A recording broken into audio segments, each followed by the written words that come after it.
zeteremoya. Laba shaka rebo sheke zeteremoya.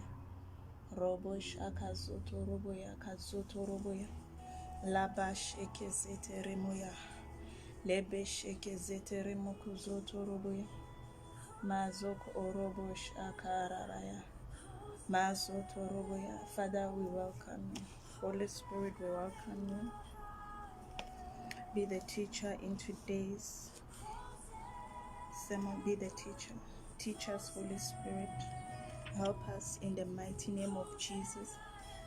Give us light. Give us light. Give us light in the mighty name of Jesus. Mazukaribosh ekezete remoya. Maya rabash ekezete remoya. Mazokorobosh ekezete remoya. Mazokorobosh akarabaya. Mekezete remosh ekezete remoya. Maya rabash ekezete remoya kazotoroboya. Oye kezete remosha karabaya. Mazokorobosh akarabaya. Mazokorobosh ekezete remoya. Mekelimo shakaliboya kazotoroboya. Mazokorobosh akazotoroboya. Mazokorobosh ekezete remoya. Maya rabash ekezete remoya. Lebe shekezete remoya.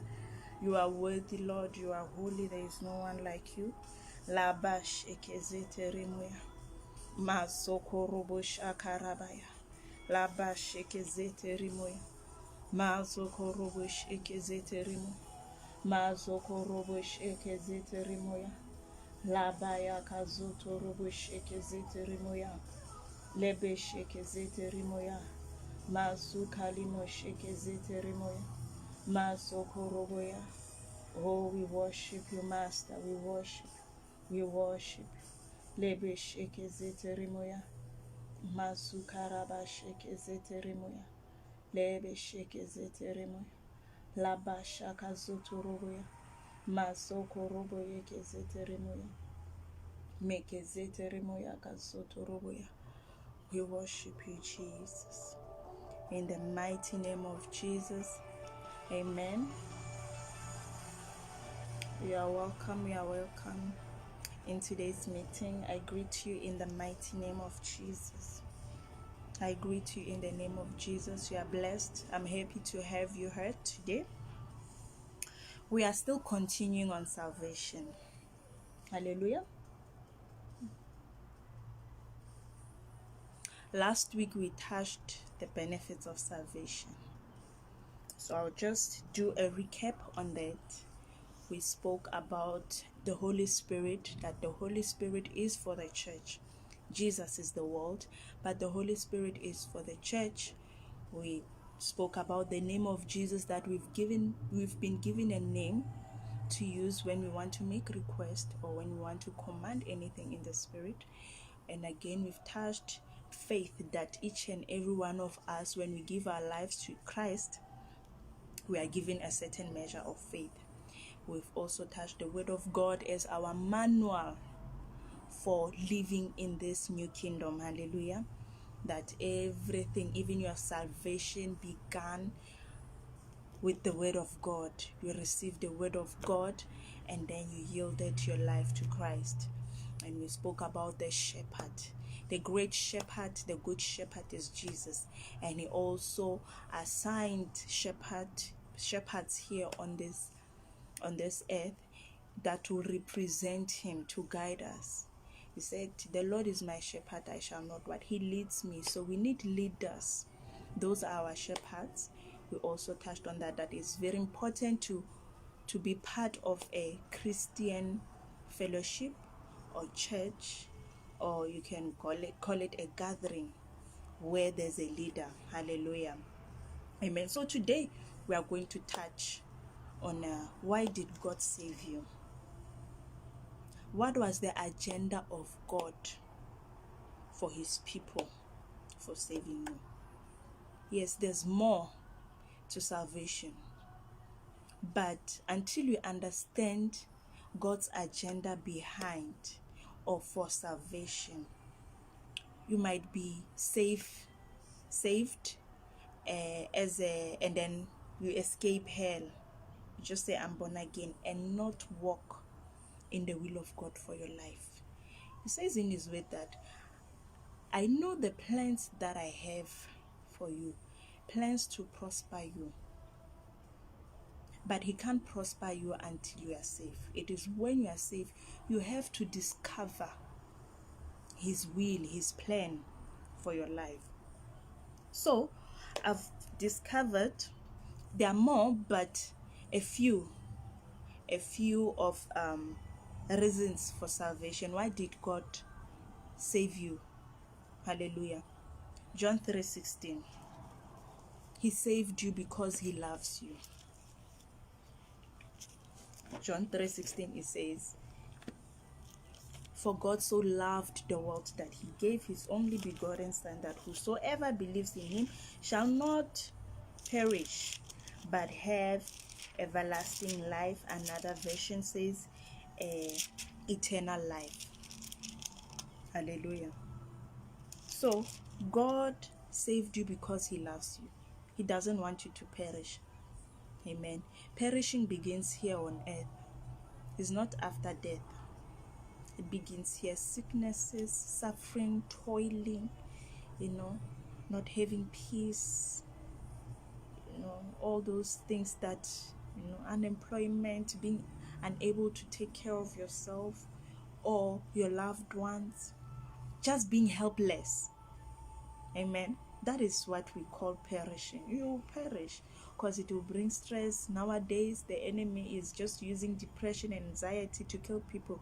Before you know it, you are diagnosed with depression. You are on pills. If you don't take those pills, you just think of falling from the fifth floor. Amen. So God loves you. He doesn't want you to go through that. That's why he sent Jesus to you. Amen.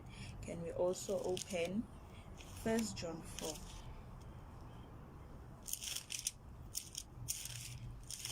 God loves you. Not that you are perfect. He loves you. If you didn't know, if you think nobody loves you on this earth, just know from today that you are loved by God. He thinks about you. He thinks about how to free you, to give you victory over the current circumstances you are facing. He thinks about you. How do I prosper this, my daughter? How do I get healing to her? He thinks about you. He's so mindful of you. Hallelujah. So God loves you. 1 John chapter 4 verse 19. It says, we love him because he first loved us. We can see that for us to love back is because we've been loved first. Because I don't believe that you will give your life to Christ if you don't love him, if there's no small measure of love in your heart for Christ. Hallelujah. So that's our first reason for salvation. Why did he save you? He saved you because he loves you. Number 2, reconciliation. Okay, let's open Ephesians chapter 6 verse 16. We belong to him. He's the one that created us. We look like him. He created us in his image. So after the fall, man and God lost relationship, lost unity, lost union. So now he saved you so that he can reconcile you with him. Hallelujah. In Ephesians 2, we said Ephesians 2 verse 16. It says, and that he might reconcile them both to God in one body through the cross, thereby putting to death the enmity. You can see through the cross. Without the cross, there's no reconciliation. Hallelujah. We can also open Romans 5. Romans chapter 5. From verse 10, it says, for if we were enemies, we were reconciled to God through the death of his Son. Much more, having been reconciled, we shall be saved by his life. Verse 11 says, and not only that, but we also rejoice in God through our Lord Jesus Christ, through whom we have now received the reconciliation. Amen. So now your relationship with God is reconciled. You are now together. The death of Jesus reconciled you back to the Father, back to the God that created you in his image and likeness. Amen. You can also open 2 Corinthians chapter 5.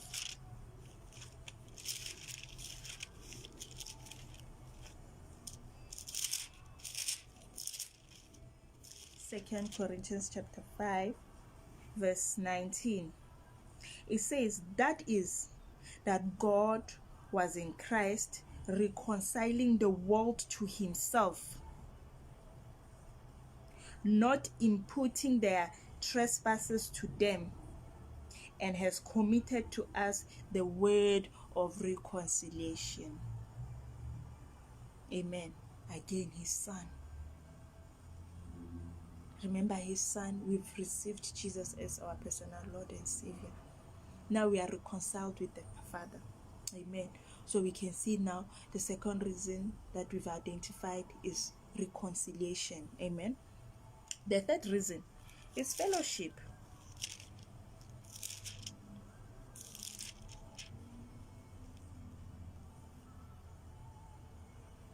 It's fellowship. It's 1 Corinthians chapter 1 verse 9. It says, God is faithful, by whom you were called into the fellowship of his Son, Jesus Christ our Lord. Not that going back to adoption, maybe adopted by a couple that can't have children, so they decided to use the means of adoption to have children. Obvious, they want to have a relationship with you. Same thing as God. He wants to have a relationship with you. In the beginning, after the creation of Adam, he will walk in the cool of the day in the Garden of Eden, wanting to fellowship, to talk, to have communion with somebody that he created, with a being that he created in his own likeness. Lions can only fellowship with lions. Cats fellowship with cats. Dogs fellowship with dogs. Amen. So we are now created in his image. So when we receive Jesus Christ as our Lord and Savior, the third purpose is to do what? To have fellowship with him. Now we are in the kingdom of light. We must have a relationship. Father, you just wake up, you worship him, you thank him, you talk to him, you bring everything to him. It's fellowship. Just like when you are a child that is adopted in the Christendom. What do you do when you have a problem? You go to daddy. Daddy, I'm having challenges with mathematics. Can you kindly help me? Show me the way. Or daddy, I'm having problems with my friend. They are doing this, they are doing that. That is fellowship. Amen. So the fourth one is to serve him. Amen. Let's go to the book of Exodus.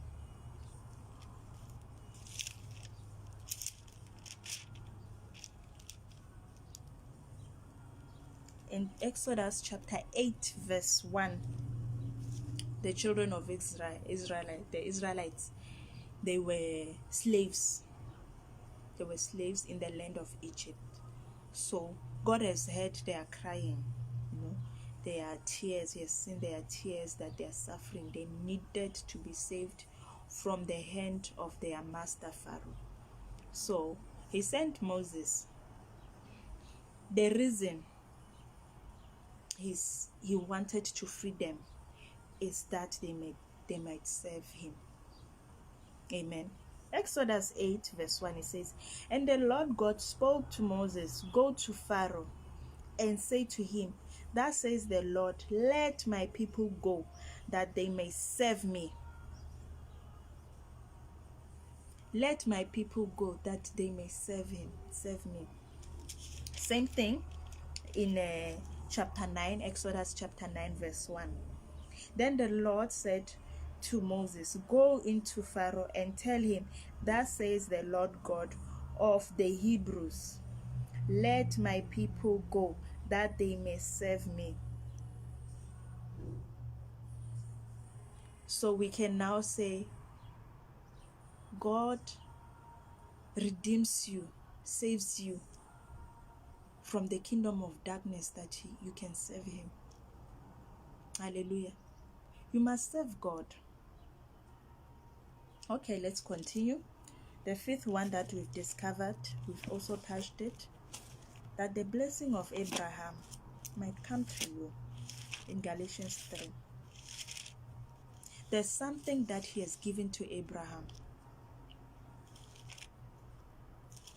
that was generational. Amen. Till today, it's still valid. We are the children of Abraham by faith. Hallelujah. So it says that Christ has redeemed us from the curse of the law, having become a curse for us. For it is written, cursed is everyone who hangs on a tree, that the blessing of Abraham might come upon the Gentiles in Christ Jesus, that we might receive the promise of the Spirit through faith. So there's a blessing that must come to you. So God uses the channel of salvation to get it to you. There's a blessing for everyone that is reconciled with God through Jesus Christ. Amen. So there's a blessing for you, the blessing of Abraham. He said, I will bless you and you shall be a blessing. Amen. Okay, let's look at now what we are trying to understand today. What is our motive today? We want to understand God's agenda behind salvation. Is not only escaping, like I said in the beginning, it's not only escaping hell. Amen. It's not only escaping hell. In Genesis 1:28, he blessed men after creating men. He blessed men and he said, have dominion, be fruitful, multiply, this and this and this. So after the sin, that blessing was no longer for men. Amen. But now that we are saved, it still applies because we are reconciled with him. We are new now. He said, whosoever is born of Christ. It says, let me read it. We are now new people. We are new. He said, therefore, if anyone is in Christ, he is a new creation. Not the first creation that was birthed in sin. We were born into sin because we are from Abraham. So he said, all things have passed away. Behold, all things have become new. We are a new person now. We are reconciled with your Father. So there's the blessing that awaits for you. Hallelujah. There's a blessing that awaits for you. So can we read that Genesis chapter 1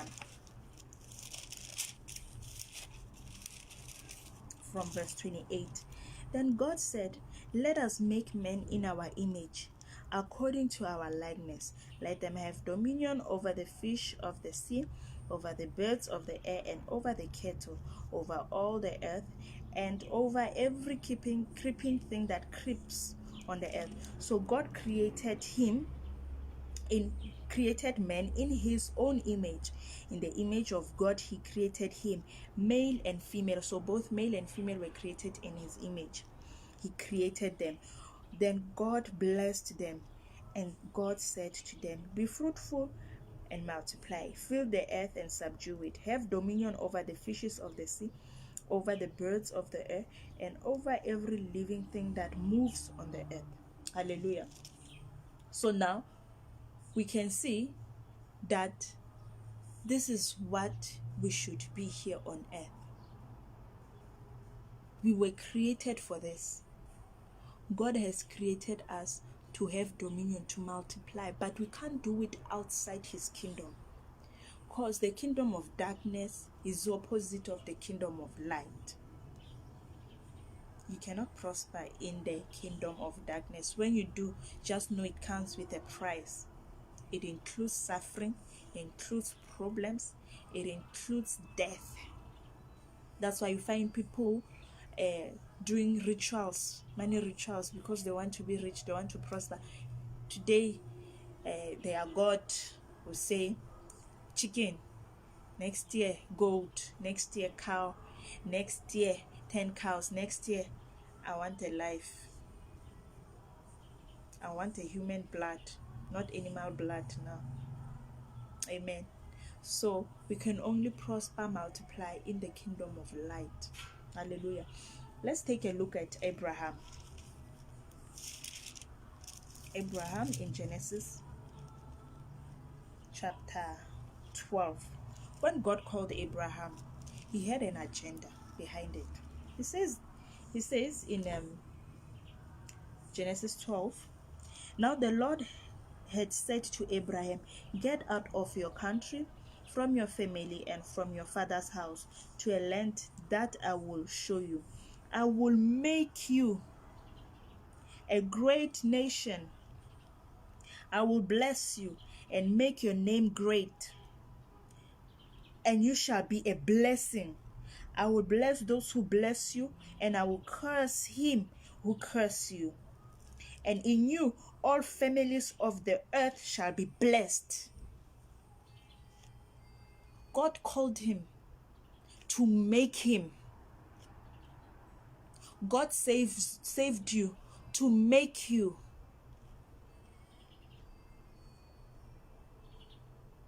God saved you to make you. Okay, let's look at another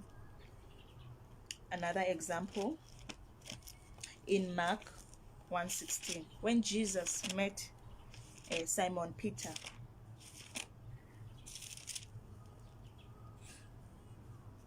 Mark chapter 1. Okay, from verse 16, I'll start it from verse 16. And as he walked by the Sea of Galilee, he saw Simon and Andrew his brother casting a net into the sea. They were fishermen. Then Jesus said to them, follow me, and I will make you become fishers of men.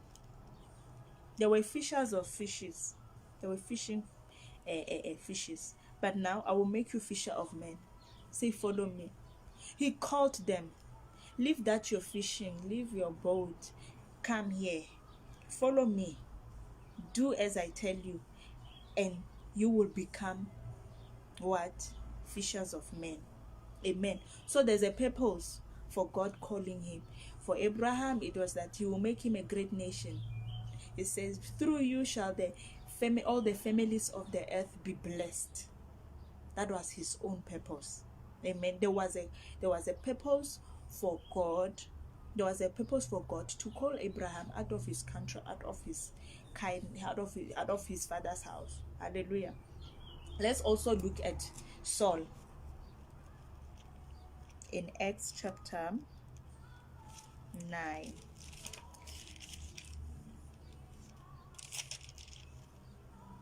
In Acts chapter 9, let me summarize it.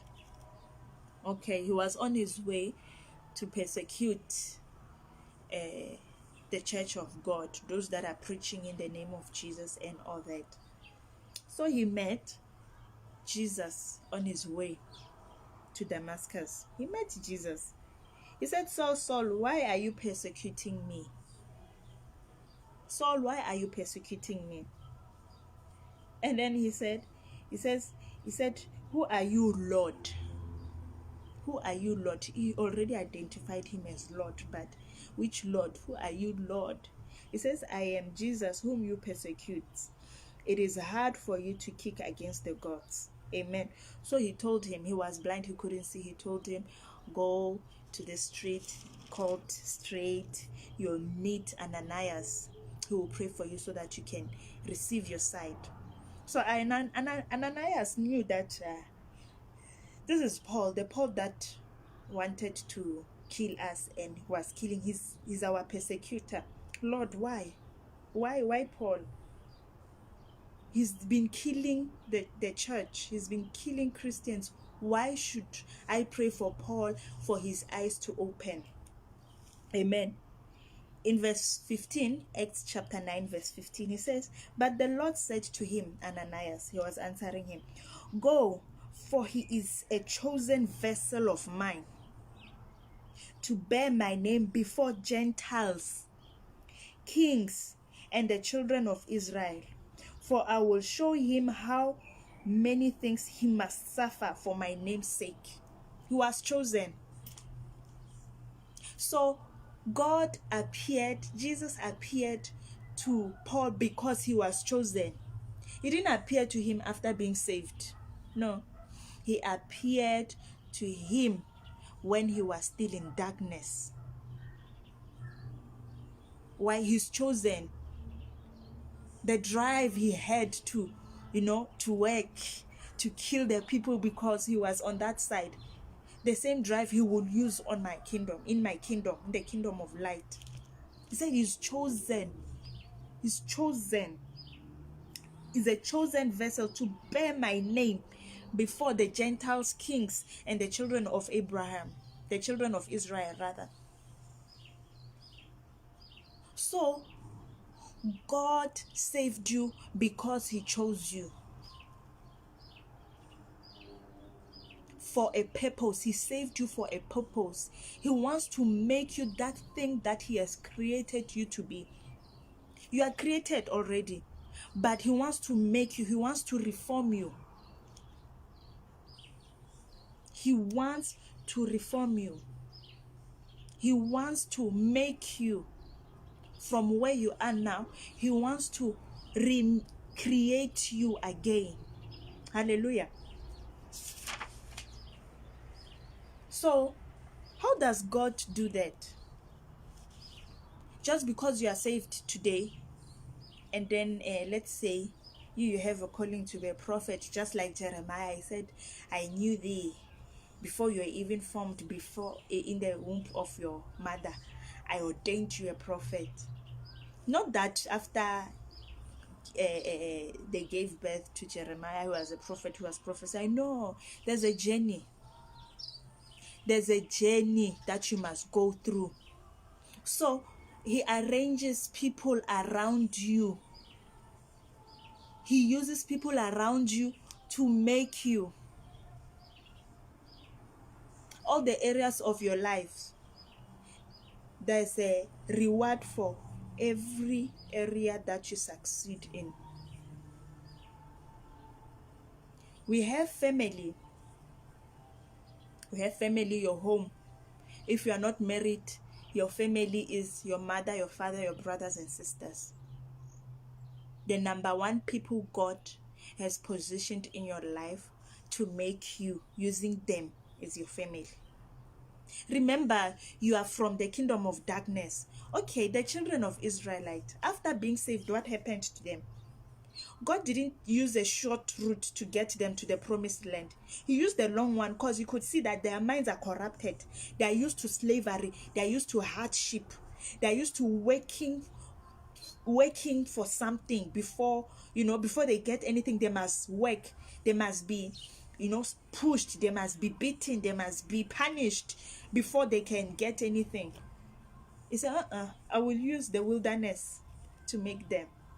It was in the wilderness there that Moses, when he went to be with the Lord for days on the mountain, that he dropped the 10 commandments. They didn't know how to serve God because they were born into slavery. You too, you were born into sin. You don't know what is righteousness. You don't know how to do righteousness. You don't know how to practice holiness. So he places you in the wilderness before you get to your promised land, because you can get to your promised land using shortcut. When you get there, Satan will deal with you. Satan will deal with you. You'll even regret using shortcuts, and you can't rewind. You can't reverse the route you took. You'll have to go back and learn something that you ought to have been learning for 10 years. You want to learn it for 3 years. After 3 years, you are there. You are not there. You go back again and start year one. He wants to make you. He wanted to make them his people, because they were the Israelites that were living under the law of the Egyptians. They were not walking in covenant. Those are Abraham's children, but they were not walking in the blessing. So he used the wilderness to do what? Let me teach these people. Okay, here are the 10 commandments. In my kingdom, we don't kill, we don't steal, we don't envy another man's man, we serve God, we don't serve other gods. This and that. While God was still writing the 10 commandments with his finger, they were busy creating a god using their gold, their jewelries that they took by favor from the Egyptian. The ones they borrowed, they made God, because they were used to worshiping what they can see, made with human hands, what they can touch. Yet that God can't talk. Can a statue talk? It doesn't talk. So it was a transformation process for them. So God uses your family. If you are not married, he will use your father or your mother to break you. To break you, to make you. There are 6 places that God puts us so we can be transformed. Hallelujah. Remember, every calling is attached to men. Abraham, you shall be a blessing to people. I will bless you and you shall be blessing. You won't be blessing to goats or animals. You'll be a blessing to people. So if you are going to represent God, you must come with the glory of God, in God's image, in God's character. There must be alignment. Peter, he said he was a fisherman, was fishing fishes. He says, I will make you fishers of men. Men, people like you. How are you going to win the souls? Come, I will make you to be able to win them. Saul, he's a chosen vessel to bear my name to the Gentiles. How is he going to convince the Gentiles to know that, no, even you are not a Jew, but you are grafted in. There's space for you. Through the cross. The kings, how is he going to talk to the kings? Nobody just appeared to the king like that. What are you going to say to the king? He's a chosen, God needed him to make him. Hallelujah. So every calling is attached to people. So he uses people around you to prepare you where you are going. Because you will talk to people. We don't communicate with animals or things. No, we communicate with men. Amen. You can use your family, your home. If you are married, it's your husband and children to make you. He will use your workplace, your boss, your colleagues. There are people, you communicate with them. You don't communicate with a computer or the pen or chair. No, you communicate with people. He will use the community, your neighbors. Your neighbors, you communicate. You don't have neighbors that are, unless you were like Elijah or John, you lived in a cave. But after leaving cave, where will you go to? You go to the people now, because you are not an animal. He will also use your business. If you are a business person, maybe you are not working or you are doing both. He will use customers. He will give you hard customers to humble you. He will use the church. So those are the 6 places I have identified that God uses as his tool to mold you, to make you. He's the potter, we are the clay. The clay has no value until the potter completes its work. And the clay cannot say, no, I want to be oval shape. It doesn't talk. Clay has no mouth to talk. If the potter makes it, makes a product that is circle, that's what the potter has in mind. In fact, the clay doesn't have mind, cannot question, say, potter, why are you doing me like this? No. Your making by God doesn't need your suggestions. God doesn't require your suggestion. He doesn't need, he knows what he has in mind for you. He said, my thoughts are greater than your thoughts. So that your thought, small, it has no use, because he knows the end of your destiny. He knows what you will meet there.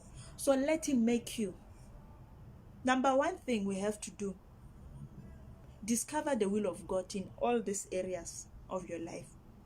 Okay, the seventh one I didn't write, but I just remembered. Finances. In the area of finances, he uses finances. If he has a calling of prosperity for you, he will use finances. Let us go to Matthew 12. Let's go back to scriptures. Matthew chapter 20. There's a seed of greatness in every child of God. You know, last week when I spoke, I said they adopt children. They don't adopt adults. So a child will learn from their elder, their teacher, their mother.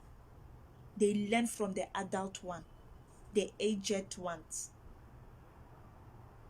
Not the other way around. Hallelujah. The child learns from them. You cannot be a son until you are trained well. You cannot be a son in the kingdom until you are trained well. Let me go back to Matthew 20. Let's see what God is saying in Matthew 26. He said, yet it shall not be so among you, but whoever desires to become great among you, let him be your servant. In your workplace, you are a servant. In your home, you are a servant. In your marriage, where there's husband and wife, excluding children, you are your spouse's servant. In church, you are a servant. Whether you are a pastor or you are a member or a worker, you are a servant. You are serving God there. In your business, you are serving there. In your community, you are a servant. You are a servant of God in those areas of your life. Verse 27, it says, and whoever desires to be the first among you, let him be your slave. It's not fair, but those are kingdom principles. Be a slave. How? With the mentality that what? There's a reward from heaven. Not a slave that you are suffering. With the mindset that I am serving God in my marriage. If as a wife God says, submit unto your husband as unto the Lord. If husband says this, I must say it. If I don't agree, I'll go back there. If God says as a husband, love your wife just like Christ has loved the church. That's agape, unconditional. Whether she obeys you or she doesn't obey you, you are supposed to be, you're supposed to love that woman. If you promised her to buy her a car, maybe month end, and month end is tomorrow, today she decides to shout on your head from morning till evening, do it tomorrow. That is love. So we serve. You serve your kids. You serve the community. When they have problem, be there to bring solution. Don't say every man for himself. No man is an island. Today they need you. Tomorrow you might need them. How are you going to preach the gospel when you can't accommodate people? If there's a problem, it's a chance for you to manifest God's glory and God's power. That is why he called you. He called you because of the people that are close to you. Amen. Let's also open Matthew 23, verse 11 and 12. It says, "But he who is greatest among you shall be your servant. And whoever exalts himself will be humbled, and he who humbles himself will be exalted." Humble yourself. If you have a leader in church department that is harsh on you, just know that you are obeying because you are under training. You will not end there. You are not going to end there. You are going far. So you need to learn obedience. You need to learn how to be humble. You need to learn how to talk. Okay, for instance, you have a vision. You want to be in management department in your workplace. Yet you come late. You don't perform your performance is zero. Punctuality is zero. Character is zero. You don't deliver. You don't meet deadlines. Which boss will give you that position? You might have the right qualification, but the experience and knowledge, nothing. So if God has a plan for you in your workplace, if you discover that God wants you to run that company, what will you do? You'll make sure that your performance is number one. You'll make sure you are on time. Your character is on point. Not that when it's time for work, you open Bible, you want to read Bible. No. Open Bible at home or before your workplace. If, for example, if you need favor in your workplace, your starting time is 8 a.m. and you want to impact them, which is one of the purpose of God for placing you in that company, is to spread the good news. Amen. Come to work before 8 o'clock. Come 7:30. 7:30 to 8. You can read Bible, you can pray. If by mistake your boss finds you reading Bible and praying in the office, it's not time for work, but you just felt like, I need to bring the presence of God. You say, God will give you wisdom on what to say to him. Say, no, boss, I'm just praying for you that God gives you the wisdom to run this company. You know, that we meet the deadlines, that our sales increases. What happened to Daniel?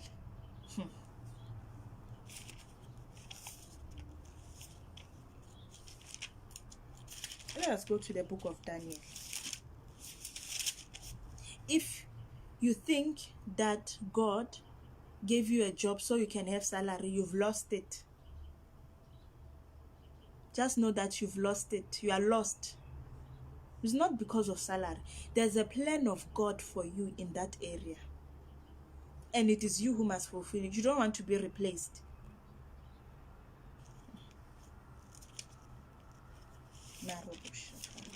There's a plan of God. When King Nebuchadnezzar had a dream and he has forgotten about it, in chapter 2, he called all these magicians, all the people that says they know the world, they can see, psychics, whatever, those people that are using hands to see your destiny. He called all of them. He said, tell me my dream. I had a terrible dream and it doesn't give me peace. Tell me that dream. If you don't tell me, I will kill you. It was only Daniel that could. Let me read Daniel chapter 2 from verse 10 and 11. And the Chaldeans answered the king and said, there is not a man on earth who can tell the king's matter. Therefore, no king, lord, or ruler has ever asked such things of any magician, astrologer, or Chaldeans. It's a difficult thing that the king requests, that there is no other who can tell it to the king except the gods whose dwelling is not with flesh. He said, King Nebuchadnezzar, there's no man, as we know everything in the spirit. No man can enter your dream and tells you the dream you had. It's only the gods whose dwelling are not in flesh. He says in Psalms 91, who dwells in the secret place of the Most High. Your dwelling place is in the secret place of the Most High. The one who owns, who has the custodians of, who has secrets, who knows everything. Nothing is hidden before him. It was hidden to them. He said, "It's God. We are gods. We are gods that dwells under the secret place of the Most High." So it was Daniel that was able to download in the spirit realm that dream Nebuchadnezzar had that he has forgotten. And what happened to Daniel? He got promotion. So God can put you in a place, in your workplace. Maybe something will happen there, and you are the one who has to bring solution. If you are distracted by your colleagues, you will not know. Don't allow distraction. Don't allow things of this world to distract you. If they decide to reduce your salary, keep quiet. Your source is not your salary, it's not your boss, it's God. God will make other means to make sure that your needs are met. Keep quiet. You know that you are there for a purpose. Imagine your boss's wife is diagnosed with cancer, and already God has told you that I want to manifest my healing power in that place for you to get a promotion. Don't be distracted. So that's the making of God. Whether they are gossiping about boss, they are laying complaints, you don't lay any complaint. Do your job. If they say we are reducing salary, don't complain. Do your job. Lord, you are the one who sent me here. My source is from heaven. It's not from this company. My source is from heaven. It's not from this company. Now, the boss will just tell you, because you are focused, do you know any doctor that can cure cancer? Then you say, yes, I know the doctor. It's the doctor of doctors, Dr. Jesus. Where do I meet him? You bring out the word. You show him all the scriptures concerning healings and miracles. That it is God's. He heals because he loves the people. He doesn't want to see people suffering. Then with wisdom, you say, can you take me to your wife? Let me pray for her. Do you know when that woman gets healing? When that woman gets healing, you get promotion. Because cancer is incurable. You say chemo, yeah, chemo. After some time, it will grow again. Another chemo. Cancer is incurable. But you brought solution to boss. Boss was stressing. You brought solution. Be like, man, you are wise. You have secrets. You have access to things that are hidden for mankind. Let me give you just take over this company. You don't know if you are given authority to take over the company. You can say, we are starting a law now. Before anybody resumes work, we'll have 10 minutes fellowship. That's how we spread the gospel.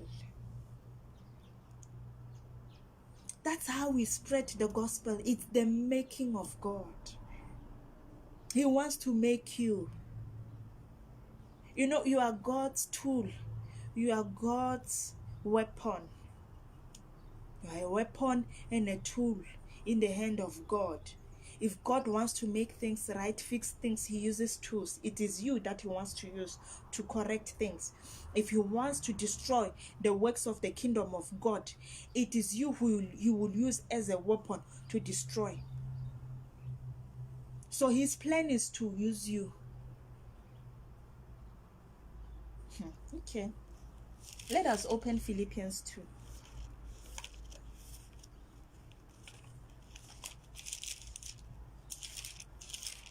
Philippians chapter 2.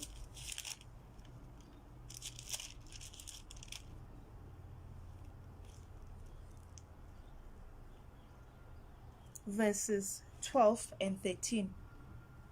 It says, "Therefore, my beloved, as you have always obeyed, not as in my presence only, but now much more in my absence, work out your own salvation with fear and trembling, for it is God who works in you both to will and to do for his good pleasure." It is God working in you. It is God working in you, in your family, your home, in your marriage. God working in you, in your community, your workplace, your business, in the church. It is God working. And that which he has started, he will accomplish. If he doesn't accomplish, it's because of you. You got distracted. Let's open Romans 8:11.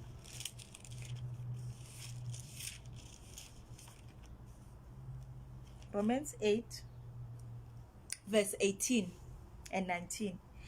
It says, "For I consider that the sufferings of these present times are not worthy to be compared with the glory which shall be revealed in us." You see yourself as suffering when you walk into your workplace and they are mocking you.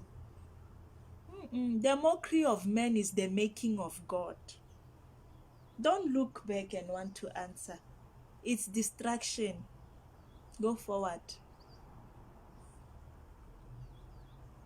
It is when they face challenges, they will say, "Hey, it is better for people to say you are too spiritual than for them to doubt your Christianity or your spirituality."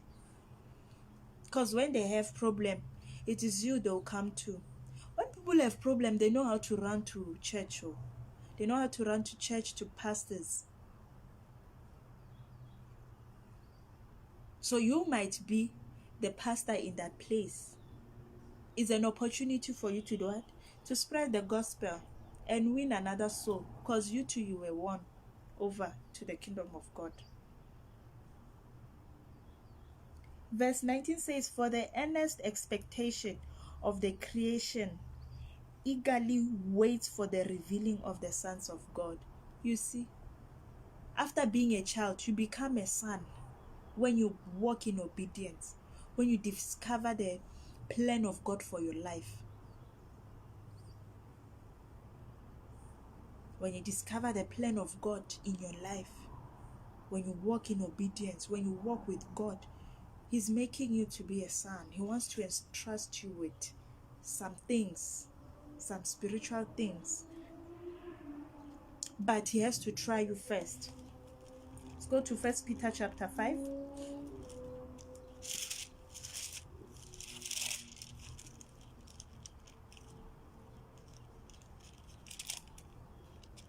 Verse 10.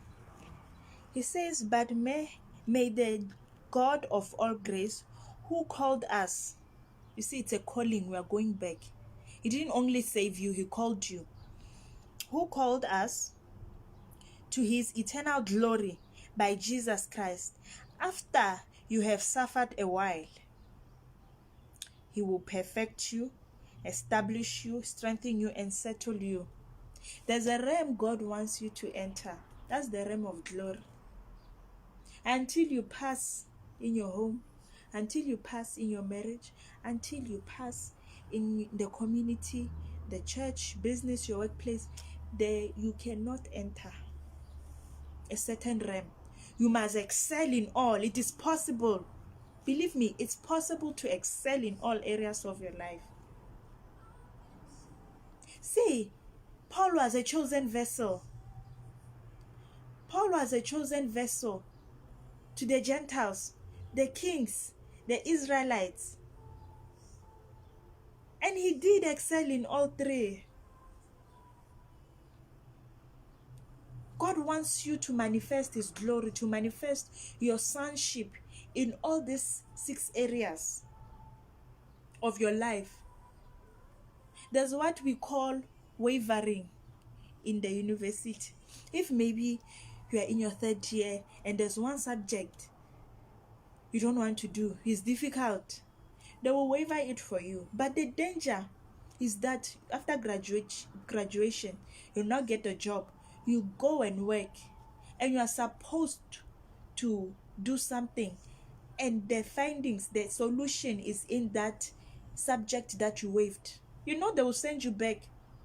They'll start questioning your qualification. So don't accept waiver in the Christendom. If you are finding it hard in your marriage, there's a way out. If you are finding it hard financially, there's a way out.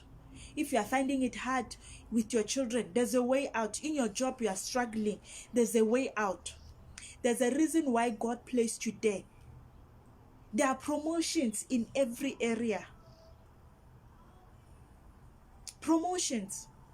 There are rewards. I don't mean like physical promotion. Spiritual. Remember, he wants you to transform your mind. Change your ways into God's ways. So he uses these areas to make you. Okay. 1 John 4:17.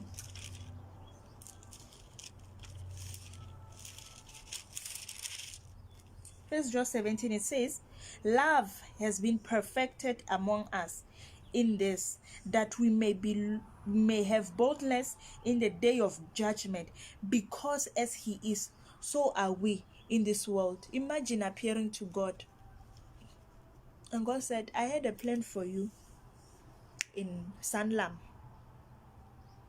but you decided to quit, to resign. I had souls there that I wanted you to heal, that I wanted you to bring to the kingdom of God. What are you going to say before God? When it's judgment day, what are you going to say? That is why he says, work out your own salvation. Now you are saved. Work it out with fear and trembling, because you are going to stand before the Almighty God. John 16:33.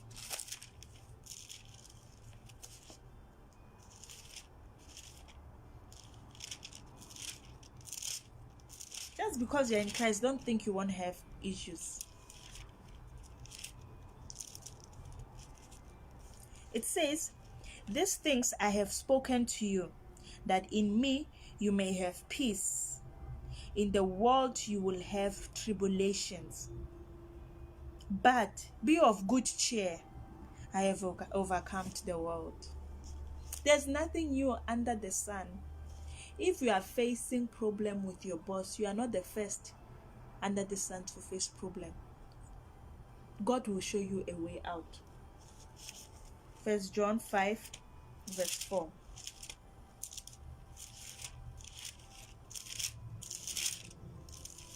It says, for whatever is born of God overcomes the world.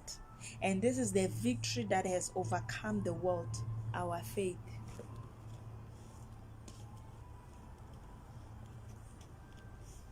So in conclusion, with the reasons that we've discovered earlier, why you were saved, in conclusion, we can say God wants to make you who he has predestined you to be and what he has predestined you to be. So he uses those areas in your life to mold you, to make you, so that when you appear before God, the great judge, you appear blameless. Because as he is, so are we in this world. As he is, so are you in this world. There's a will for your life. Stay focused. Stay focused. There's a will for your life. Let me close with this. Jesus, he had his will. He had a purpose. Go to Luke.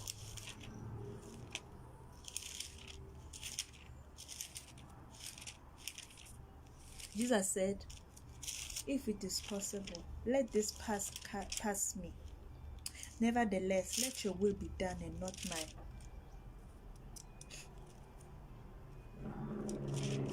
said, nevertheless, let your will be done.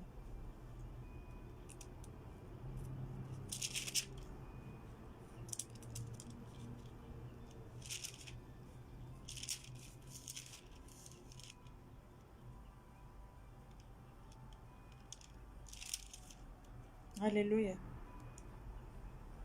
So,